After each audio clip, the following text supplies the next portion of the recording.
Is an editorial cartoon in today's New York Post racist, insensitive, or fair comment? Take a look. The cartoon depicts two police officers shooting a chimp. One officer says they'll have to find someone else to write the next stimulus bill. Civil rights activist Al Sharpton has been one of the loudest voices criticizing the cartoon, saying it's troubling given the historic racist attacks of African Americans. We called the New York Post, and this is what its editor says. The cartoon is a clear parody of a current news event, to wit the shooting of a violent chimpanzee in Connecticut. It broadly mocks Washington's efforts to revive the economy. Again, Al Sharpton reveals himself as nothing more than a publicity opportunist. But Al Sharpton isn't the only person questioning the cartoon. A civil rights group in Los Angeles is calling on the Post to apologize. Joining me to talk about this, Reverend Al Sharpton in New York, also BET host Jeff Johnson. Let's go ahead and start with you, Reverend Sharpton, in your response to what the editor has said. Well, I think he should address the issue. The issue is there's a historic racial stereotype of calling African Americans monkeys.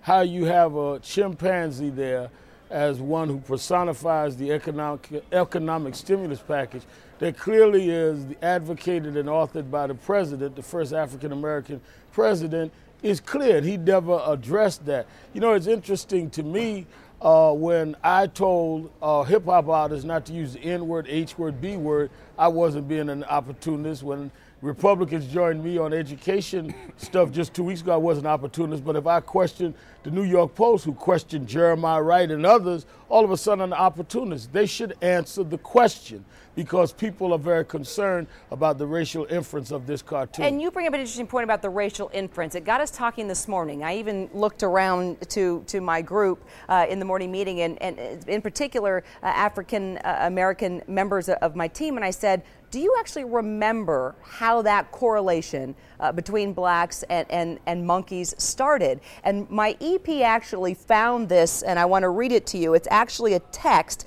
which of course would be considered junk science. It is. Written back in 1867. It was called The Negro. What is his ethnological status? And this Reverend Buckner Payne of Nashville, Tennessee writes, this is how he breaks it down scientifically, he says. We take up the monkey and trace him through his upward and advancing orders: baboon, orangutan, gorilla, up to the Negro, another noble animal, the noblest of the beast creation. The difference between these higher orders of the monkey and the Negro is very slight and consists mainly in one thing: the Negro can utter sounds that can be imitated, hence he could talk with Adam and Eve, for they could imitate his sounds. Jeff Johnson, I read this to you earlier, and we both just, I think for a moment, were silent. Right. I mean, clearly, while I think we understand the inferences that there have always been sort of these negative images of people of color and African American people in particular, I mean, this clearly gives us a historical connection to not only a social image, but a bootleg scientific justification for the negative imagery of African American people in the media and in society. So, Reverend Sharpton, what if the word stimulus would have been taken out of the caption? Would that have been okay to you? Is it stimulus that's taking you to Obama? That word? No, they're rewriting this economic stimulus package, which is a specific act by a specific person that they are now associating as a chimp or monkey. I mean, there's no other way to interpret it. And if there was, they had every opportunity to do that. Rather than address the issue, they choose to attack those of us that have raised it. And I think that's what I'm saying, Earl Afari Hutchinson in LA is saying, and others, is address the issue.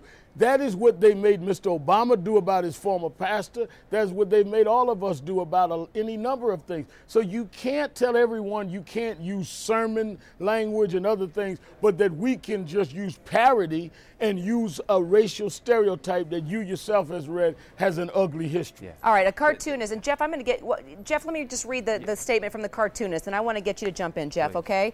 The cartoonist, Sean Delonis, writes, "It's absolutely friggin' ridiculous do you really think I'm saying Obama should be shot? Now, there's been criticism that they're implying that the President of the United States should be shot for the stimulus plan. So he says that's friggin' ridiculous. I didn't see that in the cartoon. The chimpanzee was a major story in the Post. Every paper in New York, except the New York Times, covered the chimpanzee story. It's just ridiculous. It's about the economic stimulus bill, and if you're going to make that about anybody, it would be Pelosi, which it's not. Jeff, go ahead.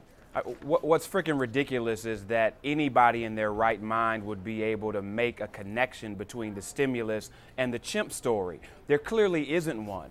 And so I think this author thinks that we're ridiculous. I think that the Post thinks that we're ridiculous for making this an issue. The reality here is here. I mean, there are a lot of cartoonists that are provocative. I think provocative is good. But when does provocative become inappropriate? And the Post ultimately has to answer not only for this negative imagery of the President of the United States, we're just not talking about African American people, but a specific reference to the President of the United States, to violence, and to his connection to an animal likeness. I mean, none of this is appropriate on any level. And I think, as Reverend Sharpton has said, this isn't an issue of challenging people's First Amendment rights. This is about what's right and wrong. Reverend, final words. I think also, if you look at the layout of the paper, the page right before the cartoon had a picture they chose of the president signing the stimulus bill. So there's no one that would look at that page and then the cartoon and think of Nancy Pelosi. That's ridiculous. It's insulting. They ought to come clean. We're going to go see them tomorrow. And I hope they will show the same moral strength that Mr. Obama did when he was questioned about his own pastor. You have to have one standard, and everyone has to respect everyone else.